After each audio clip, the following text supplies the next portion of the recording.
Hello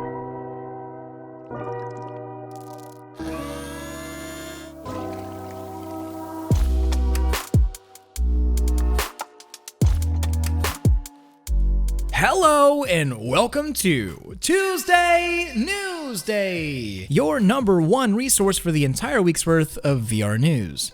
Not gonna lie, this week's news is really weird. $200 full body tracking and haptic suits? What? And one of the last companies I'd ever imagine making a VR headset jumping into the industry. That and so much more. Let's just get right into the news. In case you've been hiding out on Tatooine, a brand new Star Wars VR game has launched for the Oculus Quest 2. And that is Star Wars Tales from the Galaxy's Edge. Not sure exactly why, but in my opinion, this game hasn't received the massive hype train that Vader Immortal did, and that was a Quest 1 launch title. But also, in my opinion, this game is pretty darn good. Rather than focusing on lightsabers and the Force, Galaxy's Edge takes you on a smaller story with blaster shooting as its main gameplay loop for the campaign. The game looks pretty good visually as well, although it seems to be hit slightly by critics regarding the overly simple combat. Either way, it's $25, available right now, and if you're a scruffy looking nerf herder,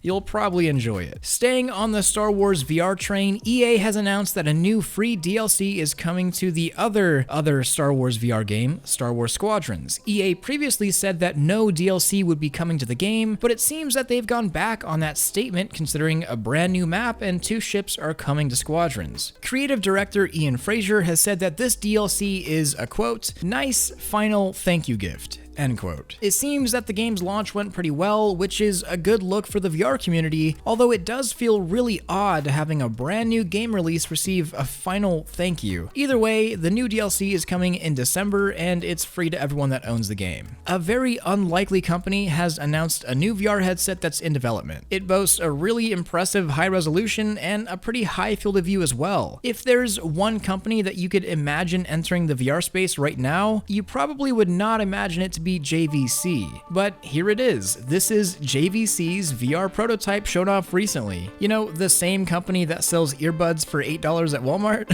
The headset has a super high resolution of 2560 by 1440 per eye, uses dual LCD panels, and will have a field of view of 120 degrees. The interesting thing about this headset is that it's a Steam VR tracked HMD, meaning that it's tracked by base station lasers and is compatible out of the box with Vive wands and Valve Index controllers. You know, I haven't seen a laser-tracked headset launch in a while, so it's definitely a welcome sight. There's another interesting thing about this headset though. It uses a proprietary mirror display developed by JVC's projector team. This is a similar technique used by newer AR headsets and glasses, and this is what Road to VR said as the reason why they're using this sort of optic. Quote, essentially the idea is to allow users to retain a direct view, not pass-through, of instruments or gauges while large format virtual imagery is projected where it needs to be, which in the case of flight or driving simulator would be out of the cockpit windows, end quote. And yeah, that's right, this headset seems to fit a few categories: simulators, construction, production, and medical fields. It doesn't really seem that this is going to be something for gamers or consumers. Although to be fair, HP's original Reverb was an enterprise headset like this, yet the gaming community adopted it and then HP made the G2 for gaming purposes. So it wouldn't be fair to entirely count JVC out, I suppose. Some other specifications of this headset are a little less enticing though. The frame rate seems to be 72 Hz, which at this point is far below the industry standard for a PC VR headset at least. And the vertical field of view is only 45 degrees. This headset seems to be made for very specific purposes and definitely does not fit into the standard mold of a VR headset that we see out there right now. More information will be released this December regarding price, availability, and other future plans that JVC has in the XR space. Definitely an interesting one, but it's good to see more companies jumping into the hardware race.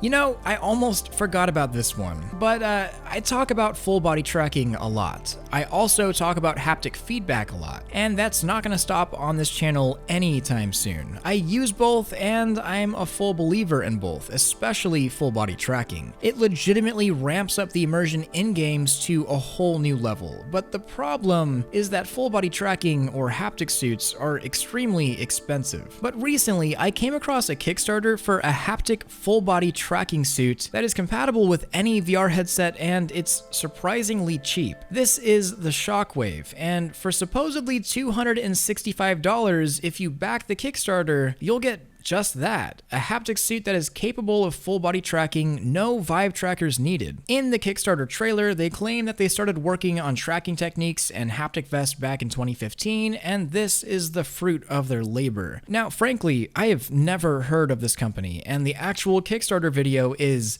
kind of funny, not gonna lie, and definitely a little cheesy. Our proprietary algorithms make it possible for you to feel all the detailed and complicated sensations, including bullets, punches, and sword slashes over your entire body, even in areas devoid of sensors. A suit which makes your VR experience more real than reality itself.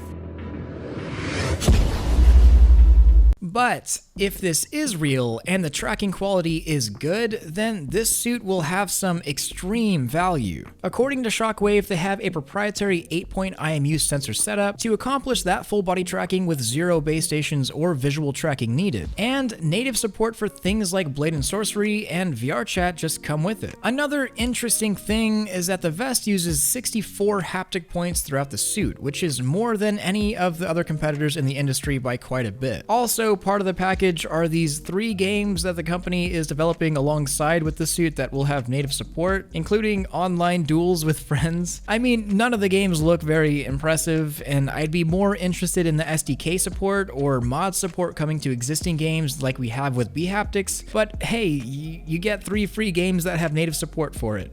Look, so I'm not gonna lie, I'm a little bit, actually a lot of it skeptical on the tracking quality, haptic strength, and the product in general. But I do look forward to hearing more about this project. If it is real, then the price and features would be out of this world. And I'll definitely be trying to get my hands on one to cover here on the channel. I like to think of myself as a full body expert, so this is something that I'm really interested in. The Kickstarter is expected to ship out suits by June 2021, and out of the $10,000 goal, the Singapore-based company has smashed that with over $66,000 raised. The whole thing's a little cheesy and odd, and maybe a little too good to be true, but like I said, if it is real, then full body tracking and haptic feedback just got a whole lot cheaper than before. Actually, this is a fraction of the cost. So I will be keeping my eye on it, and I'll try and reach out to Shockwave directly to talk to them about it because it's definitely caught my interest. Just do know that being skeptical of a new company with their first Kickstarter is the safe way to handle things here. Of course, we all hope that it is real and that it's as good as they make it out to be, but until we have them in hand, it's kind of hard to say. But now it's time for a meme break! I recently caught wind on r/VR memes that a random news article from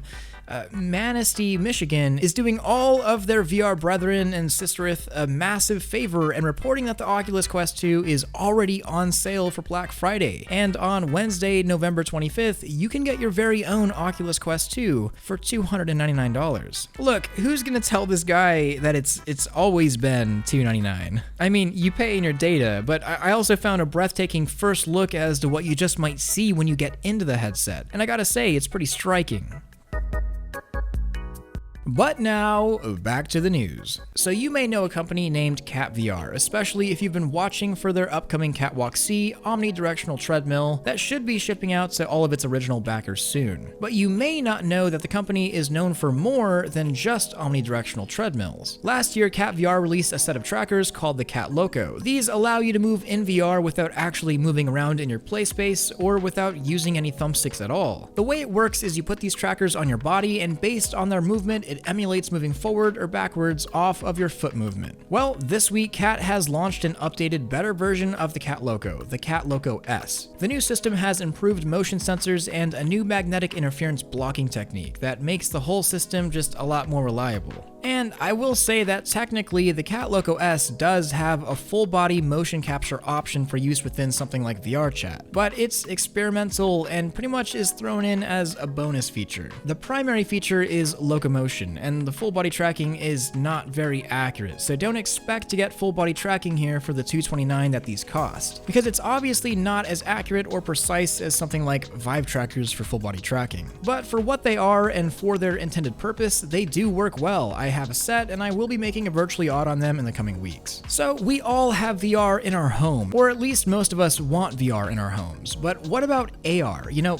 augmented reality? I know whenever I saw the first Google Glass ad like a decade ago, I was massively hyped for introducing AR into my life. Then it turned out that it wasn't quite ready for consumer adoption. Those early glasses were more like smart glasses than actual augmented reality, and the battery life was as short as an hour or less sometimes. But 10 years is a long time, and AR has come a long way. We already have companies like Nreal making full consumer versions of their AR glasses, and a newcomer is on the way. The Oppo AR glasses are supposed to be coming in 2021, with gaming content coming then as well. The glasses feature cameras to track the space you're in, similar to Oculus inside-out tracking on a traditional VR headset, and compared to the previous iterations from Oppo, these are supposedly 75% lighter and have much clearer optics. The glasses are to be powered by either a smartphone or a standalone tethered unit with a Snapdragon 865. The AR push is very real and is happening fast, likely within the next few years to be coming to everyone's doorsteps, or faces, I guess. Months and months of Apple AR leaks, Facebook being open about their own AR projects, and Nreal and Oppo already having a leg up in competition with these early releases. Currently on these glasses already are multiple games like a MOBA, tower defense game, and an English learning app, so